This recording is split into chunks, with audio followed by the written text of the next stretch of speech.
महाराष्ट्रातील थोर समाजसेवक नानजीबाई ठक्कर ठाणावाला यांनी नुकतेच अकोले येथील दैनिक समर्थ गावकरी कार्यालयाला सदिच्छा भेट दिली। या प्रसंगी त्यांनी दैनिक समर्थ गावकरी अंकाचे वाचन केले आणि सविस्तर चर्चा केली। मराठी वर्तमानपत्र चालवणे किती आव्हानात्मक आहे याविषयी त्यांनी चर्चा केली। महाराष्ट्र राज्य पत्रकार संघाचे राज्य सरचिटणीस आणि दैनिक समर्थ गावकरीचे संपादक डॉक्टर विश्वासराव आरोटे यांनी नानजीबाई ठक्कर यांचा मानपत्र, स्मृतिचिन्ह, शाल आणि पुष्पगुच्छ देऊन सत्कार करण्यात आला।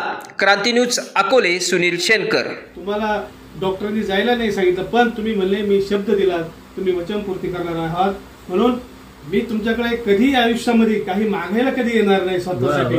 फक्त माझं काम फक्त एकच असतं शेठजी, कमी वर्षभरातील 365 दिवसापैकी 265 दिवस मी सामाजिक काम करत असताना माझ्याकडे एक त्याच्यातून मला पुण्य मिळो, हीच माझी खरी असते। आज आपण आयुष्यातील आपला अनमोल वेळ माझ्यासाठी दिला, आपली महिन्यापूर्वी भेट झाली आणि त्यावेळेस तुम्ही मला सांगितलं मी नक्की तुझ्या ऑफिसला भेट देईन। तुम्ही आलात। खरं तर तुम्ही गणोऱ्यामध्ये देखील तुम्ही सांगितलं की मी जिथं टायमिंग येतो, जिथं वेळ देतो तिथंच जात असतो, पण मी मेजर साहेबांना सांगितलं का मला शेठजींनी वेळ दिलेला आहे। ते बोलले काय अडचण नाही, तुम्ही आलात, माझ्या ऑफिसला तुमचे चरण लागले। खरं ही वास्तू इतकी पावन आहे, या ठिकाणी आमच्या मामी पारेकर मामी त्यांचे स्वप्न होतं, त्यांनी ही वास्तू त्यांच्या रूपाने झाली आणि ते देखील मला भाच्याप्रमाणे करायच्या म्हणून या ठिकाणी आलो आणि ह्या वास्तूमध्ये आमचा सर्व व्यवसाय चालतो। आपल्या ऑफिसमध्ये नक्की येणार आणि आता याच्या वेळ मिळाला मला, मी आलो, मी लई खुश झालो, कारण संस्कार पण आहे आणि शिक्षण आहे त्यांच्याकडे आहे आणि दोघे लक्ष्मीनारायणचं रूप आहे देवाची कृपाने।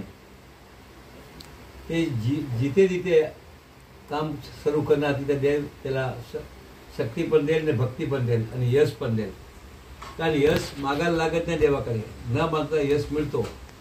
कारण मला जे यश मिळालं ते भारतात कोणाला नाही मिळाला। अब्जोपती भरपूर झाले असेल, पण असा अब्जोपती नाही आहे की जे पुरा भारताला देतो आणि कोणाच्याकडे घेत नाही।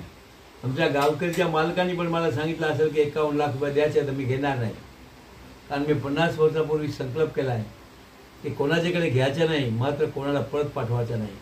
तर आपली ऑफिस